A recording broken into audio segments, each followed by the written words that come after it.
Welcome inside our Los Angeles studios. We start our show today with sad news. Bill Walton passed away at the age of 71 today, alongside Stephen A. Smith, Bob Myers, Mike Wilbon, Chris Paul. I'm Malika Andrews. Mike, I want to start with you here. What will you remember most about Bill? Wow, it's like my whole life, I'm only 5 years younger than Bill was, and it's like my whole life I followed Bill Walton from the time he was on the cover of a Sports Illustrated in high school. There's only two before LeBron, there's only two high school basketball players who had that kind of hold on the interest of American sports fan. Lou Alcindor and then Bill Walton, right? And then Bill Walton with 86-4 in college. Jeez. The 4 losses were by a total of 13 points, 86-4. Twice national championships, playing, for the great John Wooden, those UCLA teams. That's what you watch. You didn't have college basketball. There's no big Monday. You got games on the weekend, and you got him. You got Bill Walton in 32. And so then, he comes to the league, and he's not great right away because he's injured so much. But then the games, the way he played the position, which was different than other big men at the time, that Portland team winning the only championship in Trailblazers history, Bill Walton. And then he'd come back and being the MVP before he got hurt again. But yet, he was on this set. This set when it was in Bristol, when Countdown was there. And he was in so much pain, his feet and back, he'd have to lay on the floor, like between shows or sometimes during a commercial break. And Stephen A. knows about that. And you're like, but yet he was always the person who walked in the room and just infused it with joy and laughter and silliness and craziness and fun and jokes. And so I don't know, like I have all of that, and I just feel blessed, grateful to have been around the game when Bill Walton was sort of always there. Those Celtics teams we're going to talk about, come on, the 86 team?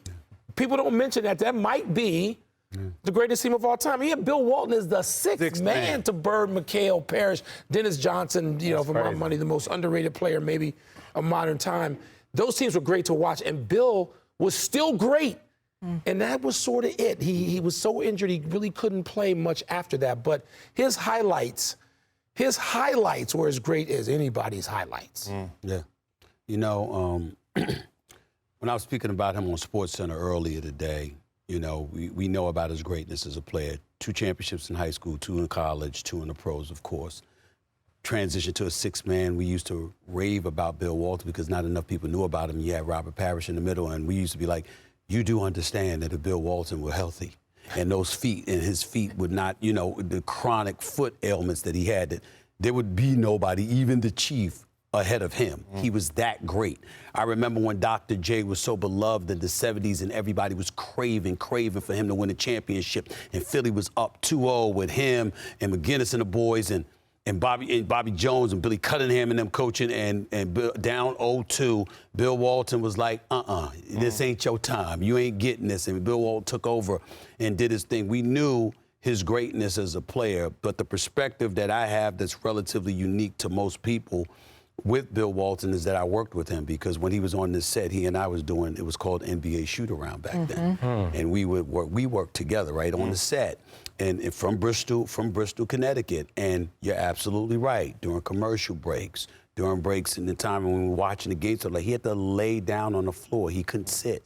His feet were hurt, his back was hurt, he was ailing all the time, and you knew the debilitating physical injuries that he had to endure, yet he held you accountable for not smiling, held you accountable for your spirit not being high. Like, what are you looking sad about? What are you looking upset about? What on earth would you have to be worried about? Do you understand how lucky you are? You're the luckiest human being in the world. All of us are. We're lucky to be alive. And that's how it was. And the last time I saw him was at NBA All-Star Weekend in Indy. And the first thing he said to me, where's my smile? Where's the smile? Where is it? Because he always had it. He always had it. And so it's just, it's a sad day for all of us. It's a tremendous loss, because you never want to see anybody gone, people that you love and care about or whatever, but especially the people who know how to smile and shines a light on so many others, reminding you of how blessed you are just to be alive. He was one of those people to everybody, and he's going to be sorely missed. Sad day today, but I think you both said it well, that when you say the name Bill Walton, you can't not smile. Yeah. Right? When you hear the name Bill Walton, when you heard him speak, when you saw him, a lot of people say you know when someone's in the room. Well, Bill Walton, you knew when he was in the building because you could hear him for one, and his presence was so big. And for somebody that could have played a victim in some respects and felt cheated by his injuries, he did feel blessed. He embodied that. He exuded that. Everybody he touched, he made smile. He made happy. And I didn't get to see him play like you guys did. My memories being around UCLA with Bill Walton when he would come around is he was doing a lot of games then, so I got to see the young Bill Walton as a broadcaster. Right. And in the late 90s, the Clippers weren't a very good team, and they were on Fox Sports West 2, which about 15 people would tune into. You're one of them. That's why I got a satellite dish in front so I can hear Bill. That's right. Steve Snapper Jones. Sounds like you're taking a shot. Right? No, I'm not. The Clippers are a much better place now. But my buddies would say, hey, you're going to watch the Clipper game tonight. And I'd say, well, why are we watching that? He'd say, Walton's doing the game. I'd say, let's get a six-pack of beer. And let's listen Bill to Walton Bill. And Steve Snapper Jones. That's right. How great were they? Oh, it was beautiful. So On NBC. To his family, know his son Luke well. You know, they don't make them like Bill. No. He is a one-of-a-kind man in person, and will be sorely missed. I think for me, I don't have all the stories of you guys, but just sitting here hearing them, you just know and understand how important he was to not only the game, but to people. Obviously, I know Luke played against him. I feel for their family, but every time I seen Bill, he was smiling, right? Yeah. And he just always wanted to give us current players knowledge, right? He was never too busy to talk to us. And as I was watching some of those clips, you know, seeing him at those college games, those were highlights for me because we would always watch and be laughing. But he's a legend in our sport. If not for him, the things that you guys see now wouldn't be taking place. Look at him there with his shirt off. I mean, we definitely lost a great one. Michael Wilbon and I were talking about this earlier on NBA Today, how it is so rare to be talking about someone whose playing career is so great and of equal greatness is the broadcasting career he had afterwards and the person that he is. And he joined us on the show a couple of times.